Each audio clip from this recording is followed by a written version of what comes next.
Hello. Magandang araw. Welcome to my channel. Ako nga pala si Mystico Moreno, or in short, Mismo. At dito sa aking channel, we will manifest love and light sa inyong Tagalog love reading ngayon na mismo. Okay, so ang gagawin natin ngayon ay ang inyong love message ngayong mid-May. At para ito sa lahat ng Cancer. Hello sa lahat ng Cancer. Maraming salamat sa patuloy niyong suporta at pagsubaybay sa Mystico Moreno channel. Sobrang appreciated. Please continue to support my channel by liking this video. It really helps the channel grow. Comment na rin sa baba, lalo na kung mag-resonate ang reading. And sa mga bago, sana supportahan niyo rin po ang aking channel by subscribing to Mystico Moreno and by liking and sharing this video as well. And para updated rin kayo sa mga ipopost ko pang love reading sa hinaharap. Okay?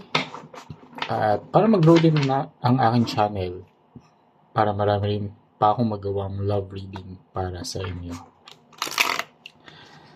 So, ang gagawin natin ay ang inyong 8 card spread. So, tingnan natin kung ano yung masasagap kong energy from the collective. So, let's see. Yeah, so bubunot ako ng 8 cards from this deck. And then 8 cards from the other deck. Tapos interpret natin siya.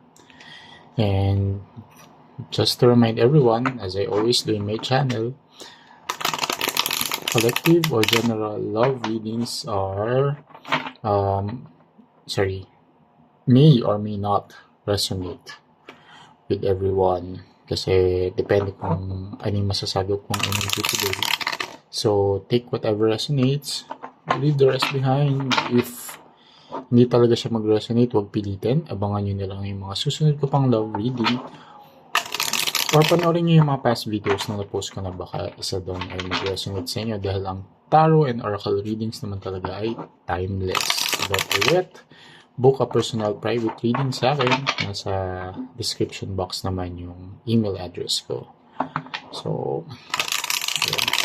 Kasi mas naka-align yun sa energy niya. Okay, so let's begin. I'll get the 5th card dahil May pa rin naman ngayon. So, first card. Okay, 9 of Wands. And 10 of Swords. Okay. So, merong ending na naganap. And hindi ko na-expect na first card pa lang. Pero, well, that's how it is. Kung ano yung lumabas na card, yun yung in-interpret ko. So, 10 of Swords, there was a failed relationship.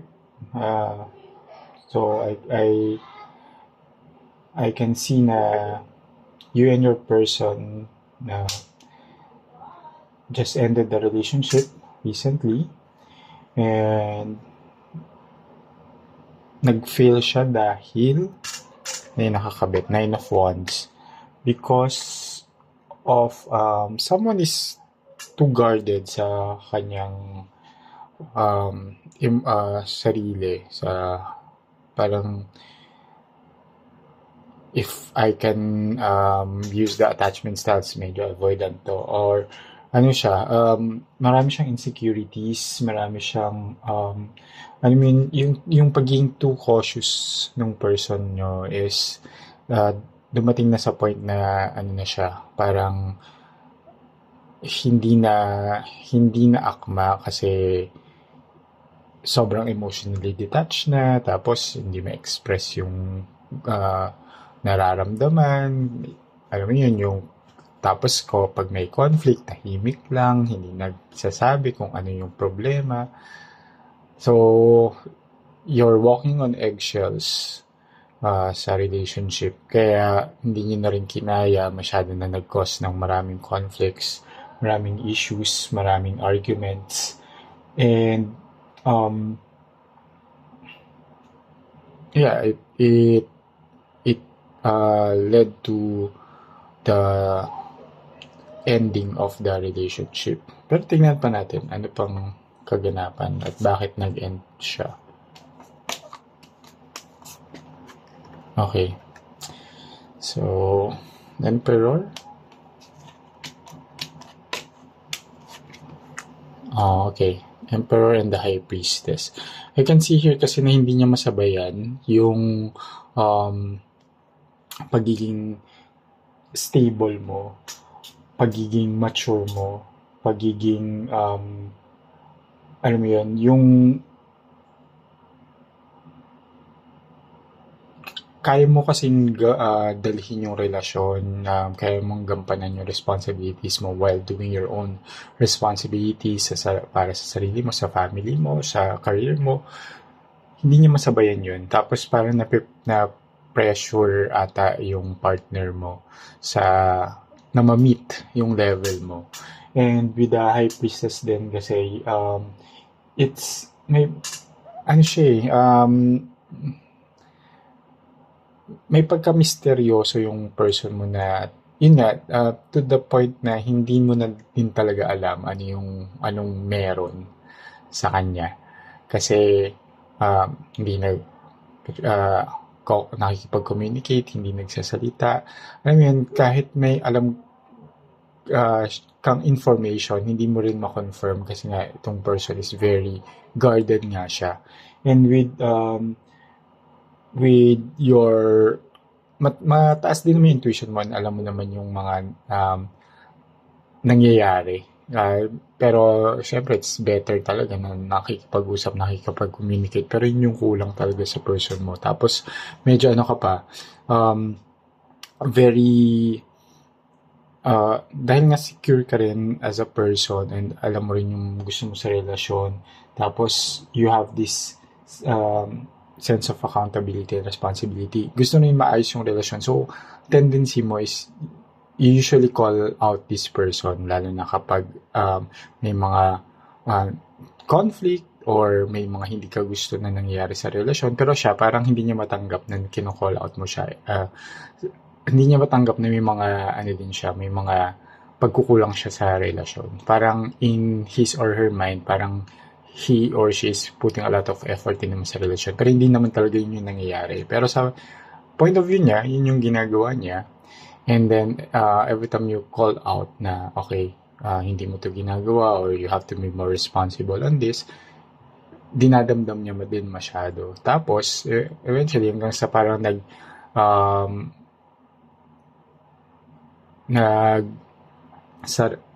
ano ba yung term na yun? Yung bumalik na siya sa kanyang shell. Ganun. And hindi mo na ma-decipher ano ba talaga yung mga issues, di ba? Third card, third set is the Queen of Wands and si Ten of Wands. Ayun, so si Queen of Wands is a card of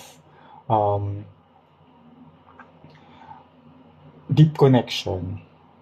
However, yun yung kulang nga.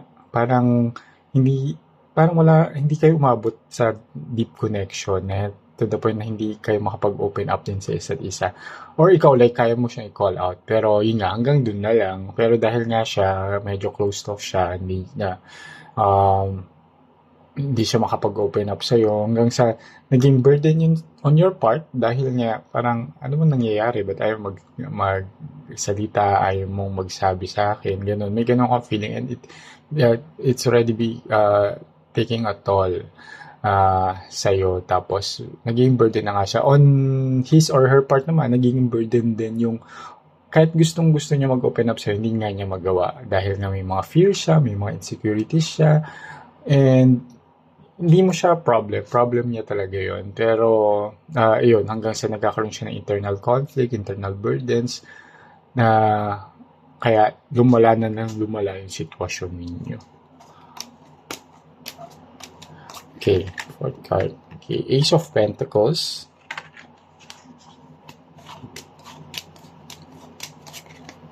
Okay, and Eight of Wands.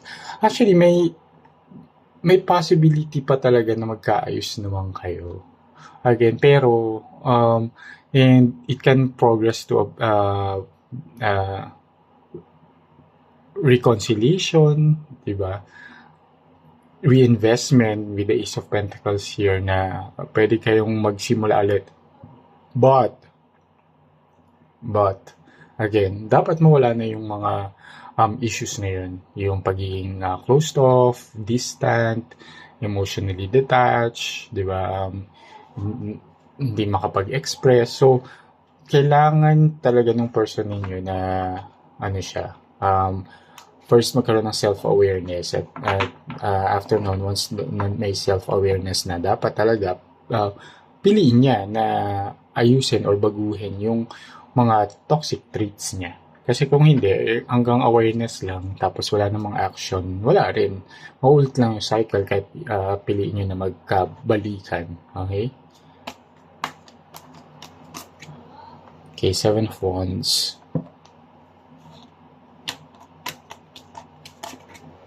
Ay, Page of Cups. Yeah, here, with the Page of Cups showing up here, it's kung kung pipiliin nyo na mag-reconcile kayo, there will be a fresh start that will surprise both of you. Yung hindi nyo na-expect, mag-welcome din kayo na okay pala. Again, kung, with the 7 of Wands here, kung pipiliin niyo na i-resolve yung mga issues ninyo. Okay? So, pwede kasing yun nga, parang too strong din yung personality mo. So, you assess how, paano magkaroon ng balance yung relasyon. Yung, paano nagkaroon din ng balance yung trait mo saka trait niya. Kasi, pwedeng nakikita niya na sobrang strong ng personality mo, hindi niya masabayan. And dahil nga sa dami ng insecurities niya, she felt na she or he is the lesser sa relationship dahil nga sobrang strong ng personality mo. So check nyo yun kasi with the 7 of Wands showing up here, it's a card of overcoming challenges. So i-reassess nyo ano ba yung mga roles na nagampanan nyo before until nag-end your relationship, and if you want a reconciliation, check nyo yun kasi kailangan yung iwasan na maulit yun kasi maulit lang yung cycle, di ba? Ayan, so the Hanged Woman and ayan, 7 of Swords. Ayan, so actually may parang may nag-aantayin lang din kayo and you try to both parang gusto nyong mag-reconcile pero both of you also try to manipulate the situation. More on the other party na parang nagpapaka-victim mode, ganyan. And with the 7 of Swords din kasi, it's a card of, alam mo yun, yung nagpapaka-victim nga para maging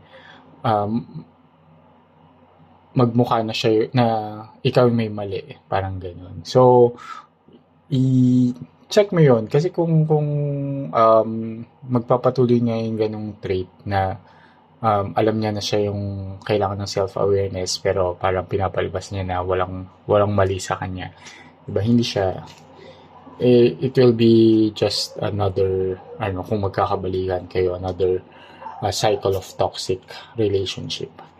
So pero yeah, there's a moment of pause. Actually ninilay-nilayan nyo rin yung mga kaganapan at mga nangyari sa inyong dalawa with the Hanged Man or Hanged Woman here. Either you're both are trying to reassess and you are being patient din naman.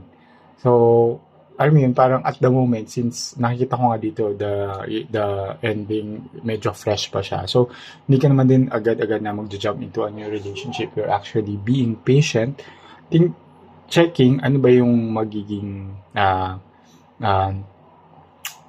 result ng if magbabago ba siya or hindi, or yun na talaga yun. So, but you're working on yourself, ikaw wala ka namang masyadong issue sa sarili mo kasi nga you're more on the secure side. You have this responsibility, maturity, and accountability. So, more on nasa end ng other party, and that needs to be addressed talaga.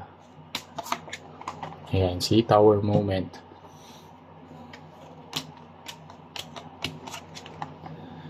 Okay, so, if dalawa yung pwede mangyari dito, but the Ace of Wands showing up here at plus the tower moment na parang sinasabi dito na possible, and nasa sa inyo pa rin naman yun. Possible na na after this shift, yung mga nangyari, yung actually yung separation ninyo, yung ending na nangyari sa relationship might actually help to have a fresh start or new beginning between the two of you. After nyong ayusin yung mga sarili ninyo, both, and reunite as better versions of yourselves. Okay? So, kasi ito, with the tower moment here, it's a shift eh. Kung it's a sudden change and hindi naman siya always negative na from kasi pag lumabas si tower, usually either from a positive event, magiging negative event siya, or otherwise, from negative event, magiging positive event siya. Basta there's a shift, a sudden change, sudden shift from one scenario to another. And at the moment, yun nga, given na may ending na naganap sa inyong dalawa, there's still, again, a chance, as shown here also with the Ace of Pentacles here and Eight of Wands. There's a chance for a new beginning if and only if you come back together, magkabalikan kayo as better versions of yourselves. Okay? So, again, earlier na-mention ko na kahit you are on the more secure side, i-check mo rin how you can balance the relationship. Kasi ikaw din yung may mga tools, and ikaw din yung kaya mag-navigate, and you have the capacity or capability to what is needed. Kasi siya yung mas may pagkukulang, di ba? So, how will you balance the magkaroon ng balance and harmony sa relationship ninyo? Okay, so last card. Okay, Ace of Cups. Yeah, mahal nyo pa rin naman yung isa't isa. With Ace of Cups showing up here, and and Eight of Cups. Yeah, with the Eight of Cups here, dalawa lang yun eh. Parang mahal nyo ang isa't isa, and you're willing to set each other free and walk away from the relationship, or dahil sobrang mahal nyo isa't isa, you're willing to walk away from the past or the issues of the past, or yung old version ninyo, you're willing to walk away and leave it sa past. And mas mananaig yung love between the two of you. Kasi here, there's so much emotion. Ace of Cups here is a card of love and happiness and abundance din naman, diba?